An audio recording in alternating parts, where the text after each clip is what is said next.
Welcome to Business Mentorship Keeping It Real, where we introduce corporate leaders who have taken the leap to business owner and participate with their great idea in our guest blog, found on shareyourstories.online.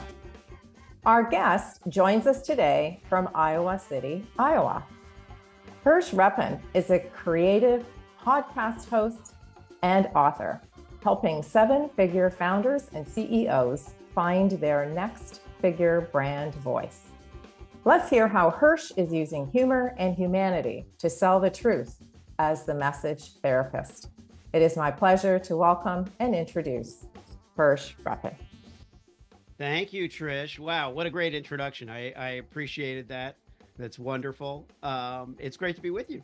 Well, tell us about the message therapist, because I have to say, not only when I read your story, but when I went to some of your social feeds, I love the catchphrase message therapist. So tell us what that's all about.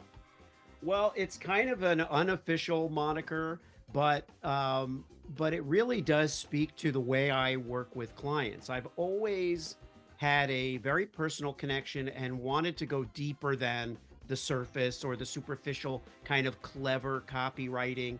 I find a lot of value in that and a lot of reward in it. But I feel like listening to my clients tell their stories in their own words is the most fun part for me, because what happens in my brain is then I kind of translate it. I can hear what their audience is hearing. I can know what their audience wants to hear, and I can massage the language and develop a vocabulary for them. But in the initial phase, it's very much like a psychotherapy session, which is what a client told me, and that's where it came from. The client said, wow, this is like therapy. I can just tell you anything. I can tell you all this stuff. And then on the other end, we have a cohesive message. Yeah, the magic happens, right? Yeah, the magic happens. Well, what I love is that you're not only giving people an opportunity to be their authentic self, because as an entrepreneur, sometimes we get too close to the brand, right? We get too close to what we're doing that we can't step back and really see what our clients or prospects may be looking for. So you give folks an opportunity to sort of do the brain dump and talk about what it is they do and how you do it. But how do you use the skills from your past experience in life in order to make the magic happen? Well, I used to look at my kind of eclectic background as almost a frustration or a hindrance. Well, I had done screenwriting, I did stand-up comedy, I've done copywriting, now I'm an author. It's like, well, who are you? But what I realized was I was actually the sum of all those parts.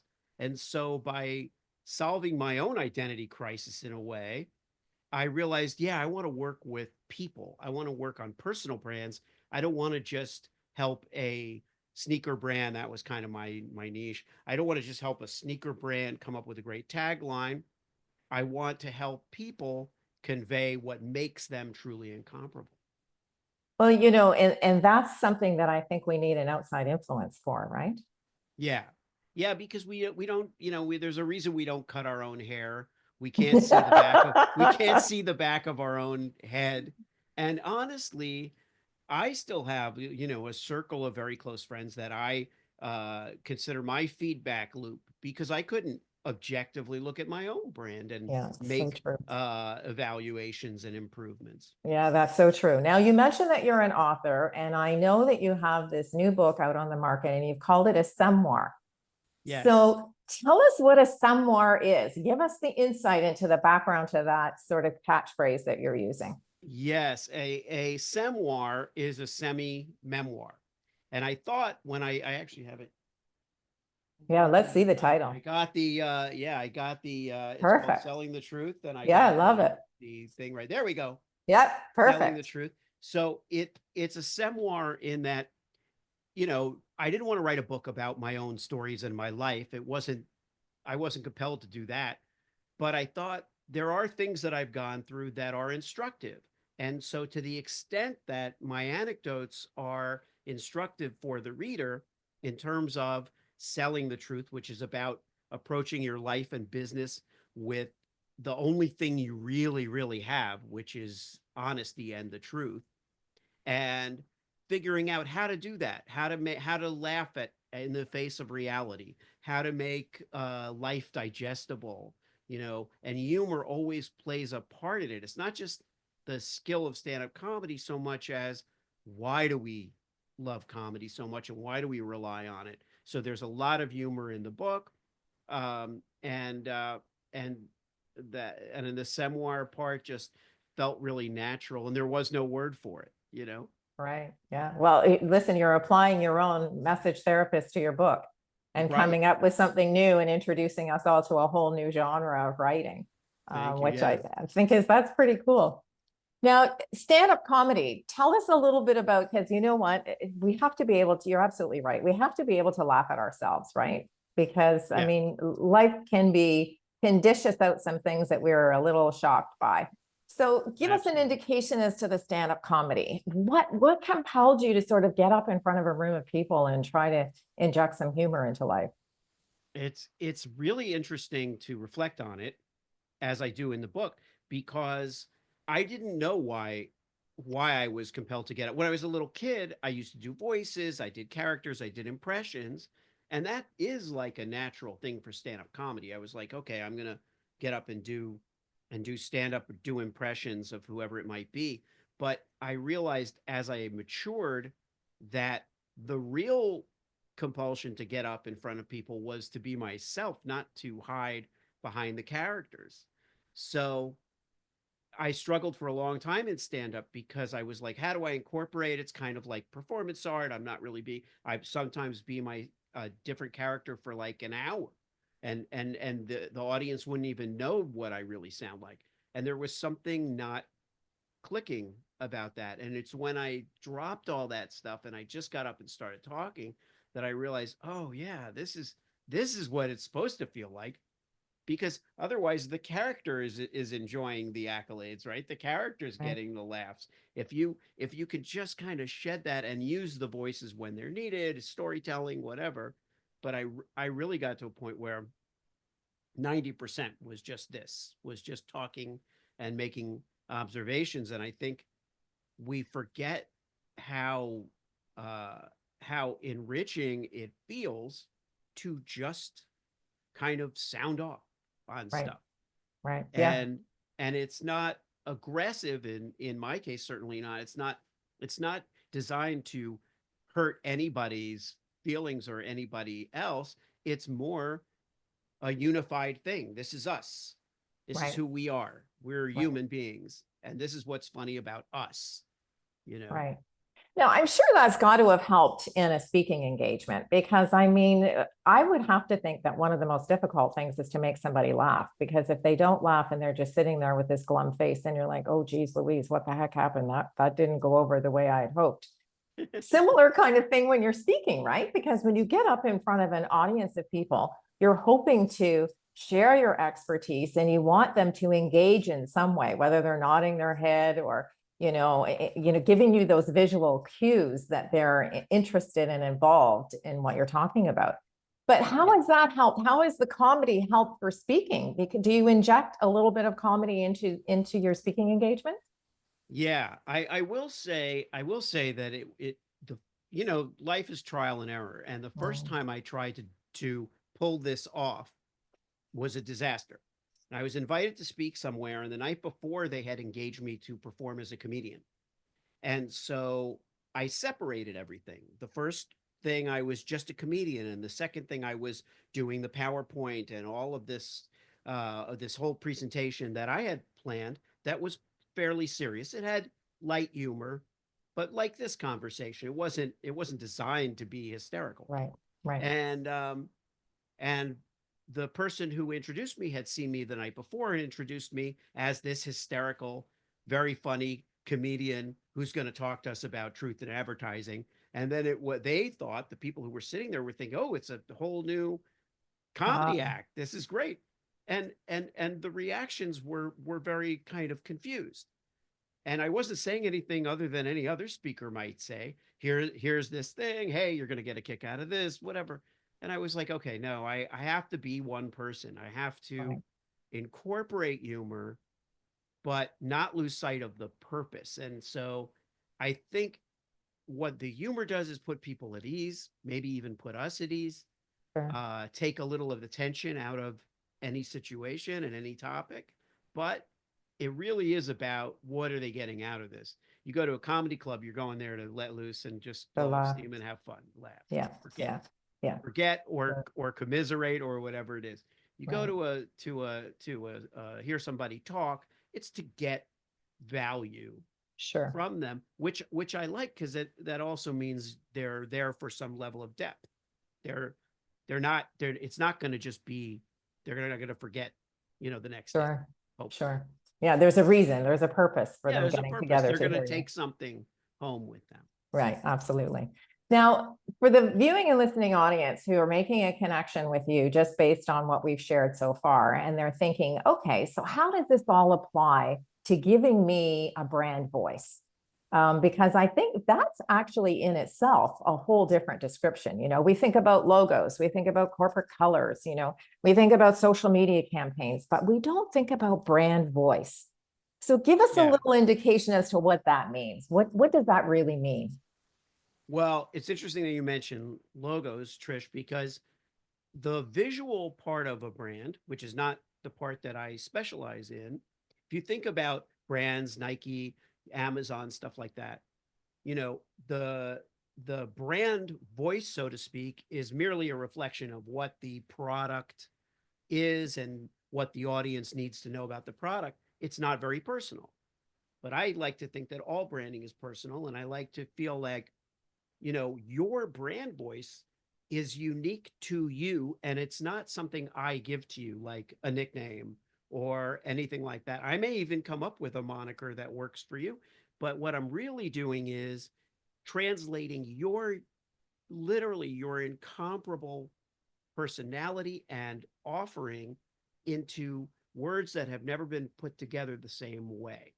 Right. And that is really what I think so many people are missing out on. We live in an age where you can put your brand anywhere.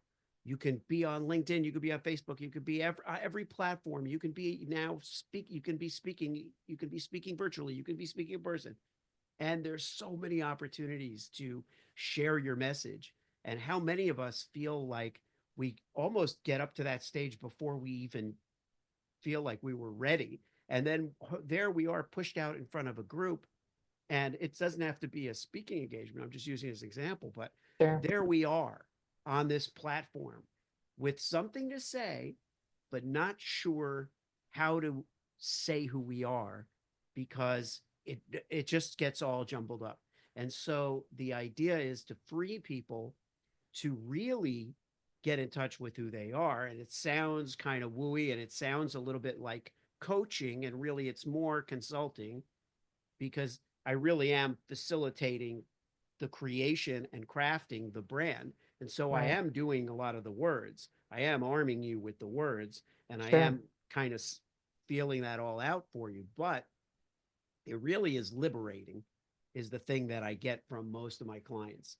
This kind of sigh of relief of, oh my Sure. God, I There it can is. I can say who I am in 20 seconds. Right. And that's harder than Then we you might think. think. And it can change. Yeah, for Trish, sure. it's like these days people are evolving since COVID. And maybe it's that, maybe it's just the nature of the marketplace. People evolve.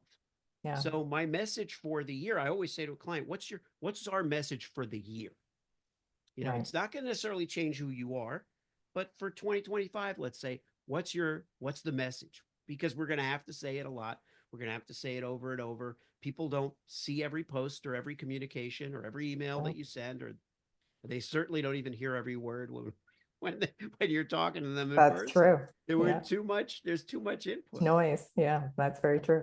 So if you're in charge, or you're the entrepreneur of a medium-sized company with numerous employees, and you have obviously created a voice for that organization.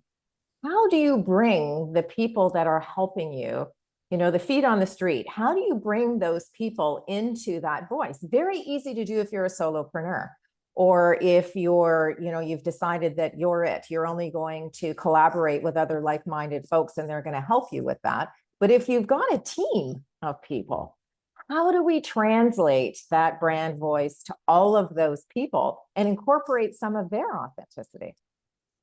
Well, there is something that I do that that addresses this very issue, because there were two things I noticed in working with corporate clients.